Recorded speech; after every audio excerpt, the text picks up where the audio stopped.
With these genetic testing kits being so popular, so readily available, I can buy one at Walgreens, I can buy them for $100 and under. How concerned should we be about our privacy and about security? So first thing you have to understand is you are giving up, you're sharing incredibly personal information about yourself.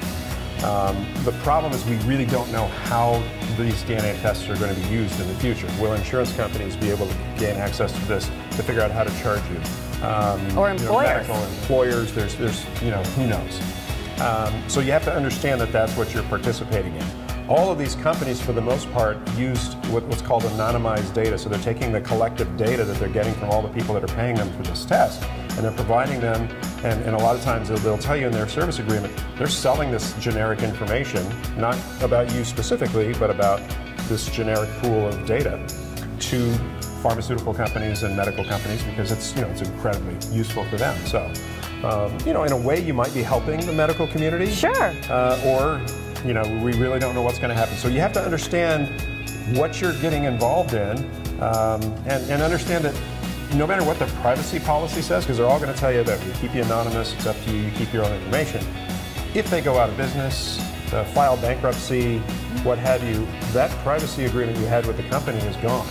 And whatever happens to that information, let's say it's a bankruptcy and somebody comes in and acquires the assets, which that would be the most valuable asset in these companies, they can do whatever they want with that. You just creeped me out and presented a very scary scenario. Let's say, there are 40 or 50 of these companies.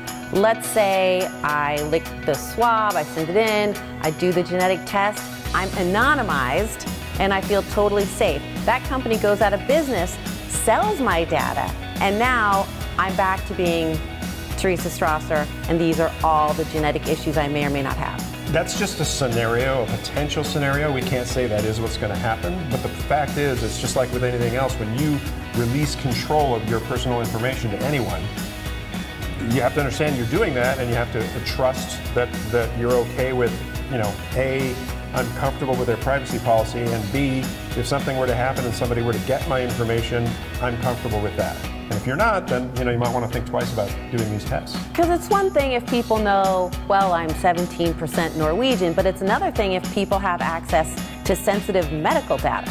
Yeah, so I think that's probably the biggest one, right? The medical. Because if someone finds out that I'm 2/3 Irish or what have you, I'm not really too concerned about it. Right.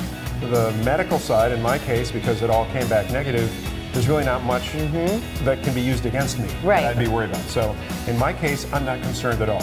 And again, you have to educate yourself about the possibilities. Right. Get comfortable with it. We have the same problem with this thing, right? This thing is giving away a bunch of information every single day. Right, where you are, what you're doing. But I see everybody carrying them around. Yes. So we obviously are comfortable with the fact that our privacy has basically been shattered with this thing. So it's nowhere near as bad in the DNA test, but you do need to make sure you understand that. You felt comfortable enough to do this with 2 different companies, and you know a lot about data. So, yeah, again, my reason for doing it was compelling enough to not worry about, well, what could happen. Yeah. 23andMe has been around for a long time. I don't see Ancestry going away. So the likelihood of either of these going out of business anytime soon, I'm not concerned about. Can it happen? Absolutely. But again, the data that they have on me at this point, I'm not that concerned with.